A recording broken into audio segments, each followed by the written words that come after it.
Hello दोस्तों, नमस्कार। मैं डॉक्टर सुरेंद्र प्रसाद खंसली, ज्योतिष आचार्य और ज्योतिष की श्रृंखला में आप सभी लोगों का स्वागत करता हूं। दोस्तों, आज बात करेंगे हम भृगु शाइन की और कन्या राशि की बात करेंगे। और इससे पहले कि मैं आपको बताऊं कि आज जो है 7 मई 2024 है और आज चतुर्दशी तिथि भी है और पूर्वाह्न में 11:41 तक जो चतुर्दशी रहेगी और उसके उपरांत जो बैसाख जो ये कृष्ण पक्ष है उसमें पितृ कार्युष की अमावस्या उसके बाद तिथि शुरू हो जाएगी। आज का जो राहु काल का जो समय है वो रहेगा 3 बजे से और 4:30 तक। तो इस तरह से और अश्विनी नक्षत्र जो 3:32 तक रहेंगे और उसके उपरांत जो है भरणी नक्षत्र शुरू हो जाएंगे। तो जो कन्या राशि है दोस्तों, वो कन्या राशि जो है वो 3 नक्षत्रों से मिलकर बनी हुई है और इसके जो अक्षर होते हैं वो हैं पा, पी, पू, फी, पू, फू। इस तरह से इन अक्षरों से जो है एक कन्या राशि बनती है। जो नक्षत्र हैं उत्तरा, फाल्गुनी है, हस्त है और चित्रा है। उत्तरा, फाल्गुनी, हस्त और चित्रा। तो यदि इनको लगाएंगे तो उत्तरा फाल्गुनी के 3 नक्षत्र हैं, 3 चरण हैं, हस्त के 2 चरण हैं और चित्रा के 2 चरण हैं। हस्त के 4 चरण और चित्रा के जो 2 चरण। इस तरह से 9 नक्षत्र से ये राशि बनी हुई है। 9 चरण से ये राशि बनी हुई है और उसके बाद ये कन्या राशि जो बनी। अब ये जो कन्या राशि के लोग होते हैं वो थोड़ा शर्मीले किस्म के होते हैं, संकोची होते हैं, लेकिन उसके साथ साथ में आर्थिक मामलों में ये मददगार भी होते हैं, सतर्क भी होते हैं, विजिलेंट भी होते हैं और जो बैंकिंग और फाइनेंस से संबंधित जो जॉब होते हैं ये इनको ज्यादा अच्छी लगती हैं और इसमें वो सफल भी होते हैं। शिक्षा और आर्थिक क्षेत्र में ये काफी आगे बढ़ जाते हैं और सबसे अच्छी बात ये है कि जो इनका लॉर्ड है वो है मरकरी, वो है बुध और बुध की सपोर्ट में यदि इनको एक अच्छा वातावरण मिलता है। वातावरण का मतलब ये है एनवायरनमेंट, यदि घर का भी अच्छा हो, स्कूल का भी अच्छा हो और साथ साथ में जो फ्रेंड्स हो वो भी अच्छे हो, तो ये बहुत अच्छी रीच बना लेते हैं, बहुत अच्छी तरह से जो है आगे बढ़ते हैं। तो ये इस तरह से था। और जो यदि हम ग्रह गोचर की स्थिति भी देखें जो कन्या राशि में, तो इस समय कन्या राशि में केतु इस समय पोस्टेड है और उसके बाद जो इसके ठीक जो है 8th भाव है वहां पर 7th भाव में राहु है और उसके बाद जो अ, जो जो जो 6th हाउस है वहां पर शनि का गोचर इस समय चल रहा है। बृहस्पति ठीक जो है भाग्य स्थान में इनके चल रहे हैं। तो कन्या राशि के बारे में मैं बात कहूंगा कि विर्गो शाइन एक बहुत अच्छी राशि भी है और इसके बारे में जो प्रेडिक्शन करने में मजे भी आता है और कई बार ऐसा भी लगता है कि ये लोग अनायास ही कई बार अपने अपने जो करियर है उसको अच्छा नहीं कर पाते, उससे दूसरी दिशा ले लेते हैं और वहां से इनको यदि अच्छा माहौल नहीं मिलता है तो इनकी जो गति होती है आगे बढ़ने की वो रुक जाती है और वो दूसरे रास्ते पर चल पड़ते हैं। वहां से इनको जीवन में काफी परेशानियां भी होती हैं।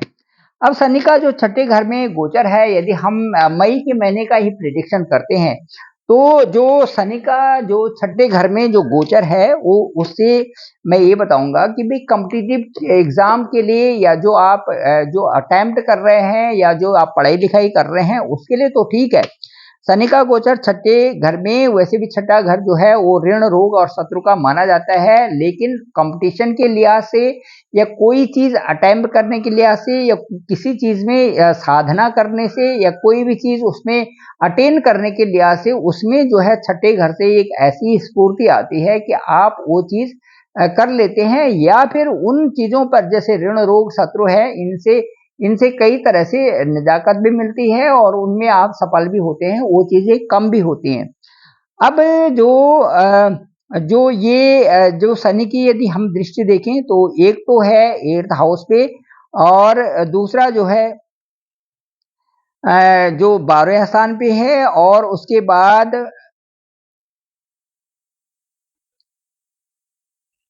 और तीसरे स्थान पे है।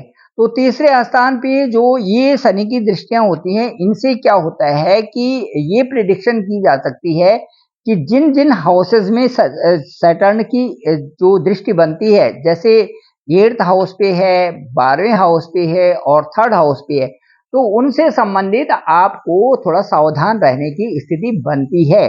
जैसे ये शनि की जो ये हम 3rd हाउस पे भी स्थिति है, दृष्टि है, वो दशम दृष्टि होती है। तो दशम दृष्टि का मतलब भाई बहनों का है, तो उनसे आपने अच्छे से बात करनी है और किसी तरह से भी माहौल को अच्छा ही रखना है, विवाद नहीं करना है। ये स्थिति बनाती है शनि की जो दृष्टि होती है। अब मैं राहु की बात यदि करना चाहूंगा, तो राहु ठीक आपके जो है सप्तम हाउस में है और आपका जो लग्न है जहां पर केतु बैठे हुए हैं, उससे ठीक अगले सामने वहां पर राहु की स्थिति बनी हुई है। तो मई के महीने के लिए मैं ये कहूंगा कि हालांकि राहु जो है पूरे साल के लिए यहीं पर बैठे हुए हैं, तो राहु का सप्तम में बैठना बहुत अच्छा नहीं माना जाता। यहाँ पर जो पाणी ग्रहण का स्थान है, पत्नी का स्थान है, आपके पार्टनर का स्थान है, आपका लव रिलेशन का स्थान है, अपनी आपकी साझेदारी का स्थान है और जो आपके किसी तरह से व्यवसाय का स्थान है, इन चीजों में बाधा आना स्वाभाविक वहां पर बन जाता है। कई प्रकार से परेशानियां होती हैं और आप महसूस भी कर रहे होंगे, क्योंकि राहु का सप्तम में होने का मतलब यही है कि कई तरह से जो है वहां पर ऐसे उतार चढ़ाव वहां पर आने ही आने हैं जहां पर राहु का गोचर चल रहा है। तो सप्तम स्थान जैसे दसम से दसम हमारा कार्य क्षेत्र भी होता है, नौकरी का भी वहां से हम देखते हैं और साथ साथ में व्यवसाय व्यवसाय में चेंज करना और कई सारी चीजें और ऐसे होना है। उतावले में आकर के कई बार ऐसे डिसीजन लिए जाते हैं जो कि अच्छे नहीं होते। तो मैं यही कहना चाहूंगा कि आप सावधानी से आगे बढ़ें और अपने जो विवेकपूर्ण ढंग से अपने कार्यों को करते रहें और उसको समझें भी। अब यदि आपकी जो दूसरा जो बड़ा जो प्लेनेट है वो है बृहस्पति, और बृहस्पति के लिए यदि हम कहते हैं तो बृहस्पति आपका बहुत ही अच्छा इस समय चल रहा है। और शनि और जो राहु है, शनि और जो राहु है उनके जो अभी मैंने आपको परिणाम कहे हैं, इन परिणामों में सबसे उत्तम जो है बृहस्पति का गोचर होगा। और बृहस्पति का गोचर इनके जो परिणाम होंगे इन पे इनको इनको एकदम वो तो नहीं कर सकते, धूमिल तो नहीं कर सकते, लेकिन उनमें काफी अच्छा अच्छा इम्पैक्ट डालने के लिए बृहस्पति का गोचर आपके ठीक भाग्य स्थान में इस समय बन रहा है। भाग्य स्थान में यदि बृहस्पति का गोचर है तो उससे क्या होता है, आपका जो स्वास्थ्य है उस पर भी फर्क अच्छा अच्छा रहेगा। उसके बाद जो है आपकी पढ़ाई लिखाई भी अच्छी रहेगी और साथ साथ में जो आपका जो आप जो कार्य कर रहे हैं उनमें भी एक दिशा मिलने मिलने की भी संभावना बन जाती है। साथ साथ में जहां पर आपको लग रहा है कि शनि के गोचर के कारण कोई भी आपके साथ छल हो सकता है, उनको उसको भी अच्छी दिशा देने के लिए आपके जो माइंड के थ्रू, आपका जो दिमाग के थ्रू आपको एक अच्छी दिशा देंगे, जिससे कि आप उस चीज को पहले ही समझ जाएंगे और जो होने वाली होती है वो बदल सकती है। अब मैं आपको ये बताता हूं कि जो बृहस्पति का नवम भाव में है, वो कई सारी चीजों को, पीड़ाओं को शांत करने वाला है। लाभ की योजनाएं भी आपकी होंगी, लंबी यात्राएं भी आपकी हो सकती हैं, हो सकती हैं। और बृहस्पति आपके मन और मस्तिष्क को शांत रखेंगे, जो कि ये जो राहु और शनि के परिणाम होंगे, जो उनसे आप परेशान होंगे, उनसे आप बच सकेंगे। भाइयों के साथ भी अच्छा तालमेल आपका हो जाएगा। बस आपके रिजल्ट भी अच्छे होंगे और पढ़ाई में भी आपका अच्छा मन लगेगा।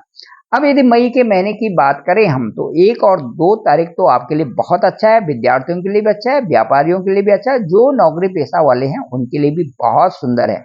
3 और 4 तारीख थोड़ा सावधानी से रहें और विवाद में किसी तरह से न पड़े। 5 और 6 को आपके अच्छे परिणाम आ सकते हैं, जो आपने कार्य किया है उनके परिणाम आपके सामने होंगे। 7 और 8 तारीख आपकी सावधानी से रहें, स्वास्थ्य की भी थोड़ा सा आपको देखना पड़ेगा। साथ साथ में लंबी यात्राएं उस दिन न करें तो ज्यादा अच्छा है। 9, 10, 11, 12, 13, 14, 15 ये सर्वोत्तम दिन है और लाभ के दिन है और आपके जो कार्य करने के ये बहुत अच्छे दिन है। इनमें आप शुभ कार्य करें, उन कार्यों को करें जो आपने कई दिनों से सोच रखा है। 9 से और 15 तक ये बहुत अच्छे आपके सर्वोत्तम दिन आपके लिए होंगे। इसके बाद मैं सर्वोत्तम दिन इसलिए कर रहा हूँ कि बार बार इस तरह का समय नहीं आता, और यदि आप पॉजिटिव आप हैं और खुश हैं आप, यदि आप दिमाग से भी मन से भी खुश हैं और सारी चीजें आपके पक्ष में हैं, तो क्यों ना आप ऐसे काम करें जो कि आपके लिए फायदेमंद हो, और फायदेमंद हो करके आपका नाम यश भी आगे हो, यश भी हो, नाम भी हो, आगे बढ़े आप, तो अच्छी बात है।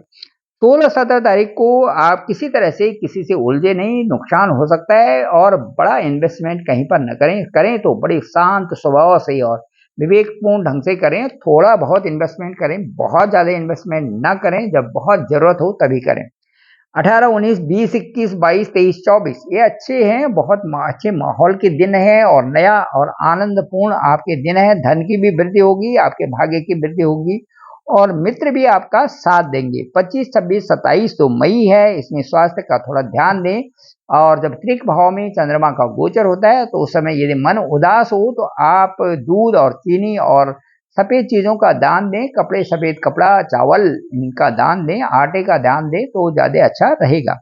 28 और 29 तारीख श्रेष्ठ है आपको। 30, 31 में थोड़ा व्यवधान हो सकता है। इस तरह से ये मई के महीने का और कन्या राशि के बारे में मैंने कहा, और मुझे लगता है ये ब्लॉग आपको पसंद आया होगा। जरूर इसे लाइक करें, शेयर करें, सब्सक्राइब करें, और डिस्क्रिप्शन पे मेरा नंबर है 9868280191। आप जरूर मुझे कॉल भी कर सकते हैं, अपने हॉरोस्कोप को भी भेजें ताकि हम जानें कि आपके लिए मई के महीने में सर्वोत्तम दिन कौन है, और आप किस तरह से निर्णायक भूमिका निभा करके आप प्रसन्नचित होकर के अपने कार्यों में आगे बढ़ रहे हैं।